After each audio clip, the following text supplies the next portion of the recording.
છોટી કાશી તરીકે ઓળખાતા જામનગરની ધરતી પર હંમેશા સત્કાર્યની સુવાસ પ્રસરતી જ રહે છે। આવું જ એક સત્કાર્ય શહેરના કૃષ્ણનગર વિસ્તારમાં છેલ્લા 20 વર્ષથી થઈ રહ્યું છે, જેમાં ગાયો અને રખડતા શ્વાન માટે આ વિસ્તારના યુવાઓ અને મહિલાઓના સહયોગથી લાડુ બનાવવામાં આવે છે અને આ લાડુ આજુબાજુના 40 જેટલા ગામોમાં શ્વાન અને ગાયોને વિતરણ કરવામાં આવે છે। હું નીતિન નંદાણીયા કૃષ્ણનગર યુવા ગ્રુપ વતી આપ સૌને જણાવતા ખુશી અનુભવું છું કે અહીં અમે જે પાછળ સેવાકારી આદર્યું છે તમે જોઈ શકો છો।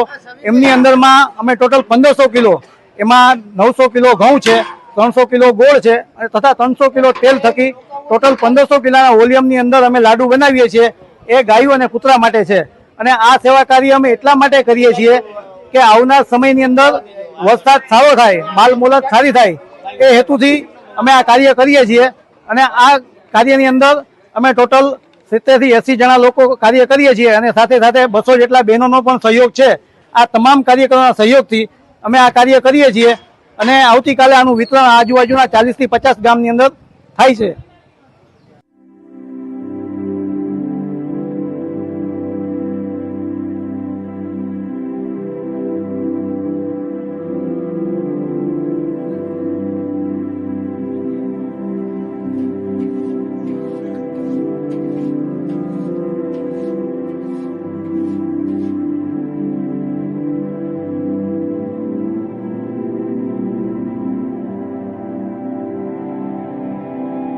ચોમાસામાં વરસાદ સારો થાય અને ખેડૂતોની મોલાત પણ સારી થાય તેવા શુભ આશય સાથે આ સત્કાર્યની સુવાસ પ્રસરાવવામાં આવે છે અને છેલ્લા 20 વર્ષથી ચાલતી આ પરંપરા આજે 21મા વર્ષમાં પણ અકબંધ રહી છે।